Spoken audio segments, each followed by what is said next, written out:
Bonjour, aujourd'hui découvrez la toute nouvelle Lamborghini Murcielago China Edition, la cure d'amincissement du Toyota Venza by Lotus, les lapins crétins autour du monde et enfin toute une troupe de vieilles Mercedes.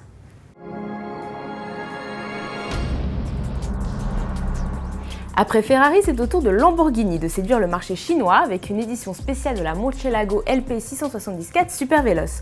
Baptisée très simplement China Edition, cette Murcielago ne sera distribuée que dans l'Empire du Milieu et avec seulement 10 exemplaires, elle fait figure d'oiseau rare. La Super Veloce chinoise adopte une livrée gris anthracite soulignée par une bande orange volcano et des éclairs sur les flancs.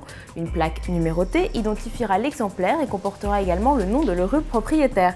Sous le capot, Lamborghini a bien entendu laissé le moteur V12 6,5 litres poussé à 670 chevaux.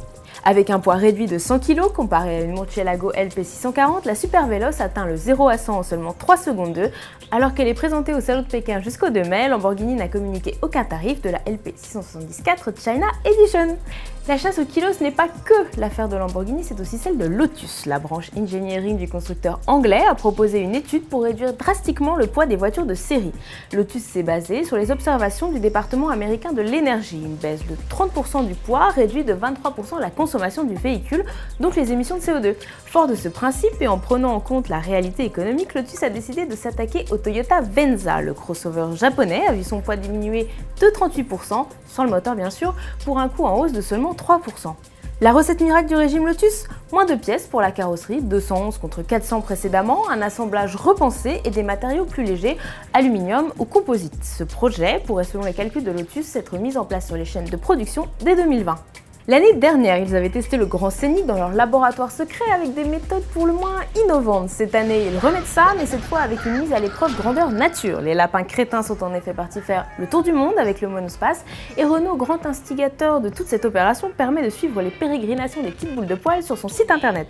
De l'utilisation plutôt hasardeuse du GPS au rangement particulier d'un vase Ming dans l'habitacle, la succession de petites vidéos entre Chine, Brésil et Japon et surtout l'occasion de tout savoir sur le Grand Scénic. Goodies et photos des lapins crétins sont disponibles sur le site ainsi qu'un grand jeu concours pour gagner des consoles Wii. Et avec 2085 décimètres cubes de volume de coffre et 4,56 m de long, Renault va pouvoir remplir son monospace familial de lapins comme de bêtises. Allez, on se quitte sur une touche nostalgique. Mercedes a récemment fait prendre l'air à plusieurs modèles historiques exposés dans le musée de la marque installé à Stuttgart. De la Simplex de 1902 à la SLS AMG, plusieurs pilotes de renom comme Nick Heidfeld ou Bernd Schneider ont pu se faire plaisir sur la piste d'essai de la marque.